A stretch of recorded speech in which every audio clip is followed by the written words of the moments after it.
بسم الله الرحمن الرحيم، والصلاة والسلام على الرسول الكريم. ازيكم يا حبايبي؟ عاملين ايه؟ يا رب تكونوا بخير. النهارده ان شاء الله هنعمل فيديو جديد. بس يا رب كنتي اول مرة تشوفيني يا ريت تشتركي في القناة وتفعلي زر الجرس وتدوسي على كلمة الكل عشان يوصلك مني كل جديد، وتدوسي على لايك عشان الفيديو يرتفع، ونصلي على الرسول عليه الصلاة والسلام.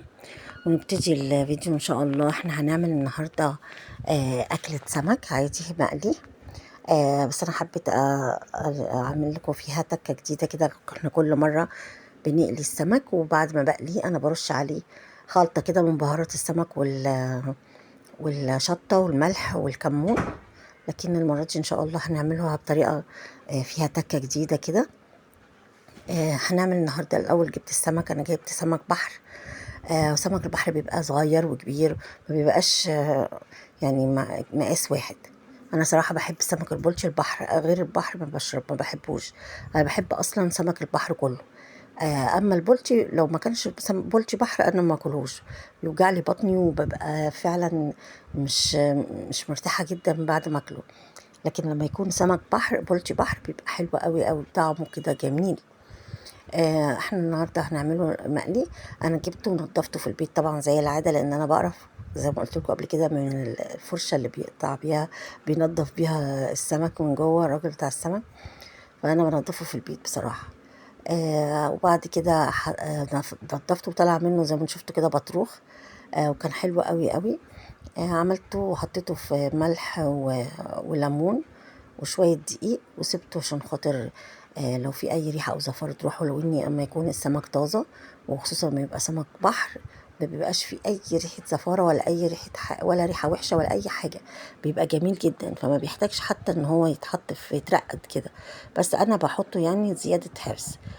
بعد كده حسبته زي 10 دقايق كده. عملت عشان أعمل الرز الصيادية. انا بعمل الرز الصياديه زي ما انتوا عارفين. بقطع البصله كبيره، وبحط معلقه سكر. تقطيع البصله كبيره والسكر ده بيخليها تتحمر وتدي اللون البني للرز من غير ما تبقى مره او تتحرق، لان تحرق البصله او حرق اي حاجه بيبقى فيه طبعا سموم ومش حلو. فاحنا بنخليها بني. معلقه السكر اللي احنا بنحطها دي يعني بتساعدها انها تبقى بني قبل ما تتحرق تتكرمل. بنحطها كده، وبعد كده بنحط البصلة. بنقطعها كبير البصلة، مبشرهاش منقطعهاش صغير عشان خاطر تسكر. بعد كده بنحط عليها شوية ملح ونحط المية بتاعة الرز. مقدار الرز زي مقدار الملح، المية زي ما قلت لكم.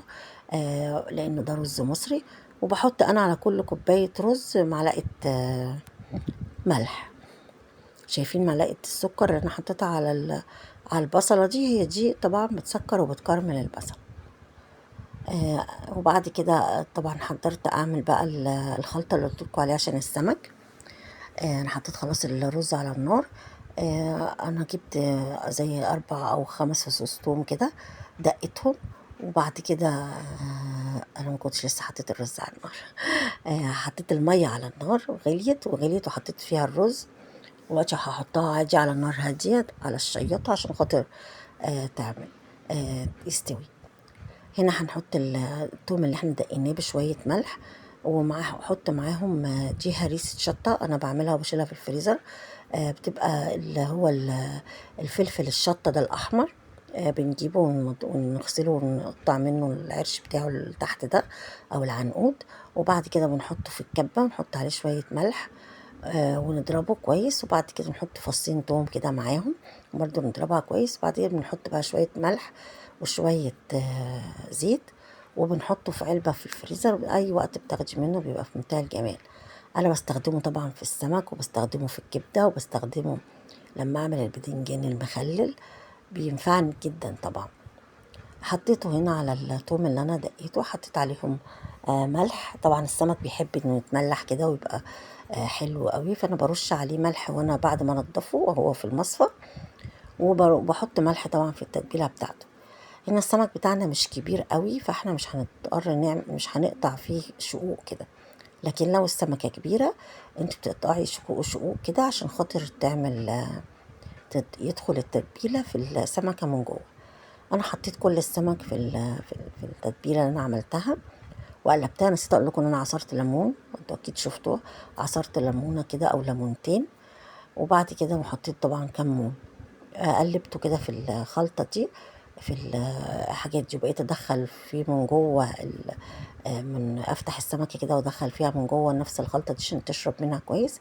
احنا كده كده الخلطه دي لما بنيجي نقلي السمك بننزلها بايدينا كده من بره من على السمكه عشان ما تتحرقش، لكن اللي جوه السمكه بيتقلى عادي. لكن دلوقتي احنا بنسيبه فبيتشرب منه الطعم، فمش بيحتاج ان احنا نسيب عليه من بره اللي هي الخلطه دي اللي عملناها. كده عملنا خلاص كل السمك وقلبناه، ونقلبه كويس وندلكه كده بايدينا بالخلطة اللي احنا عملناها دي كويس، ونسيبه على جنب ربع ساعة طبعا. يعني قبل ما نخلص هي ربع ساعة كويس قوي، هتكون شربت ان شاء الله تتبيلة كويس. وده سمك اللي هو محرات. انا جبته علشان انا عندي ابني ما بيحبش السمك اللي فيه شوك، فدايما كنت بجيب له حاجه فيها سيفوليا، محرات، قشر بياض، اي حاجه فيها الشوك. طبعا بقول لكم بص، شايفين ان هو الحتتين دول الحلوين اللي هي الكبيره قوي والمكببه دي، لان هي دي من عند نص السمكه. اما الحتتين التانيين دول كانوا من البطن، ودول بيبقى فيهم شوك، شوك كبير وواضح بيتشال يعني، بس بيبقى طعمهم مش حلو، مش زي اللي في بطن السمك. انا طبعا ما خدتش بالي وسهيت عملت، كنت بطلع حاجات وكده، فنسيت ان انا ابص مع الراجل وهو حط لي. انا جبت كيلو وقسمته على اكياس، هو حط لي الحته بتاعت البطن دي وانا ما خدتش بالي. طبعا دي ما بياكلهاش ابني، بشيلها، لكن هو بياكل اللي هي في النص. دلوقتي عملت طبعا سلطه خضراء، انا حطيت على التاني ده ملح وكمون بس، وبسيبه بقى على جنب. هنا عملت سلطه خضراء عادي، جرجير وبصل وطماطم وليمون وملح وفلفل اسمر. عندك بقى خيار حطي، عندك اي جزر حطي زي ما يعجبك. هو دول فلفل اخضر طبعا تبقى جميله خصوصا الحامي. بس هو ده اللي انا كان عندي وعملتها بيه وكان حلو قوي. طبعا انا بموت في السلطه بتاعت الجرجير دي، بحبها جدا. هنا هو ملحت السمك، بملح السمك التاني اللي هو المحرات ده. حطيت ملح وحط كمون وبس، وهسيبه على جنب. ده ما بحطلوش اي حاجه تاني.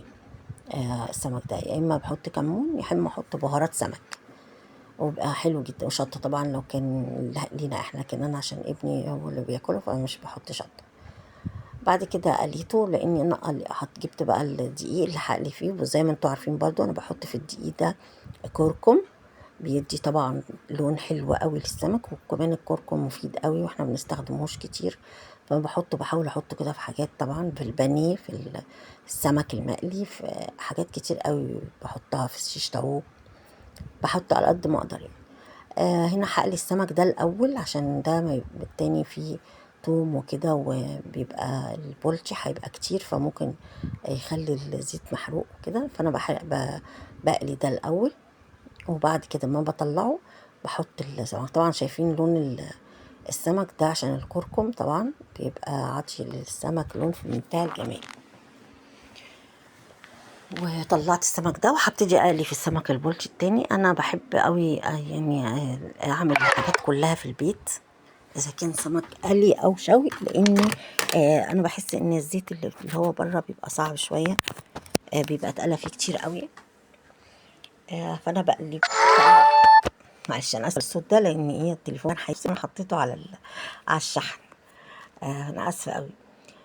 بعد كده حطيت بشيل السمك ده. انا بحب اقلي، إذا كنت بقول لكم ان انا بحب اقلي في البيت او اشوي في البيت، على ان انا بحس ان شوي بره بيتحرق، والقلي بره بيبقى الزيت يعني مهلوك قوي في القلي، فبحب اقلي في البيت. ولو ان يعني طبعا ده بيبقى متعب قوي، والاحسن ان انا نشوي في بره طبعا عشان ريحه البيت وريحه الحاجه، لان الشوي بيمسك ريحته في البيت مده طويله.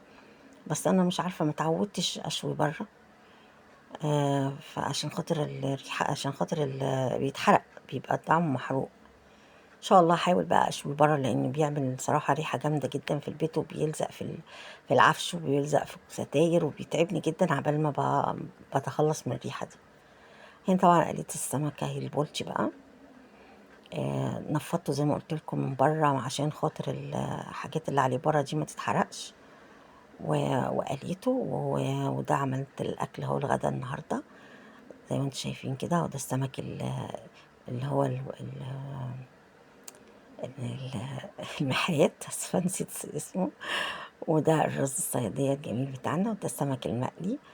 وعملت اليوم ده عملت دوم وسلطة خضراء، وبالهنا والشفا، وجربوه إن شاء الله يعجبكم. والسلام عليكم ورحمة الله وبركاته.